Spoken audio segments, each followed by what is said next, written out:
Hello guys, কি অবস্থা সবার? কেমন আছেন সবাই?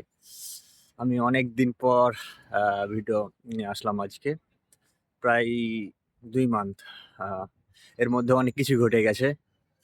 আমার পায়ের লিগামেন্ট ছিঁড়ে গেছে। যাই হোক এ সম্পর্কে বিস্তারিত পরে একটা ভিডিওতে জানাবো আপনাদের। আজকে যাচ্ছি বলতে আজকে ক্লাস থেকে বের হলাম। আ নেক্সট ক্লাস আছে দুপুর ২ টায়। এখন বাজে ১২টা। নেক্সট ক্লাস দুপুর ২ টা। যাচ্ছি চুল কাটতে। বাড়িতে থাকলে হয়তো এই চুল নিয়ে বাসায় উঠতে পারতাম না কখনোই বা থাকতে পারতাম না।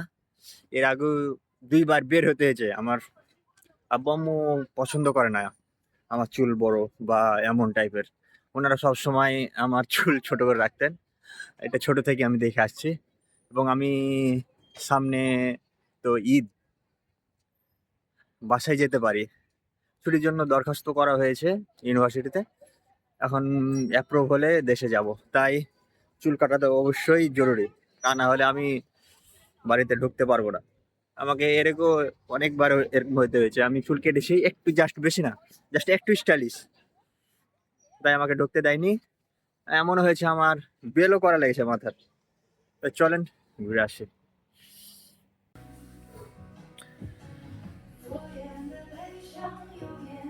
চায়নাতে চুল কাটা মূলত একটু এক্সপেন্সিভ।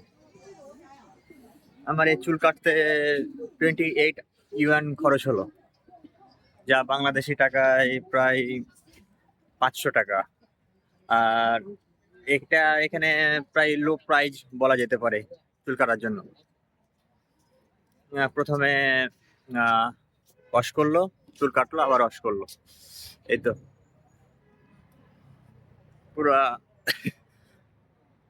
জানি না কেমন লাগছে।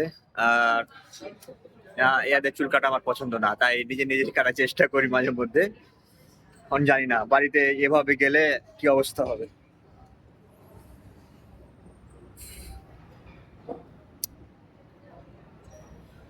এবং এর মাঝে আরেকটু কথা বলতে চাই। আসলে চাইনিজরা অনেক আ বন্ধুসুলভ। আমি আসছিলাম, যাচ্ছি ডর্মের মধ্যে ফিরে যাচ্ছি। হুট করে একজন এসে বলছে, ২ জন চাইনিজ, ১ জন মেয়ে, ১ জন ছেলে।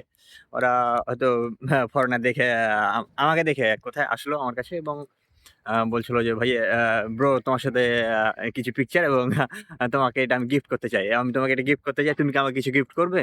আমি তো বললাম, "আমার কাছে তেমন না।" আমি মনে মনে ভাবলাম তেমন কিছু না। আমি তখনকে বললাম যে, "আচ্ছা ওকে দেওয়া যায়।" ওই আমাকে চকোলেটটা গিফট করল এবং আমি ওকে একটা পেন গিফট করলাম। যদিও এটা আ আহ ওদের সাথে ভিডিও করা হয়নি। আ এটা মিসলিড। উম আহ তো ভালোই লাগলো জিনিসটা। হ্যাঁ, তবে এখন তো রোজা তাই খেতে পাচ্ছি না। ইফতার পর ট্রাই করব। That's it. Bye bye guys. Zai Zian.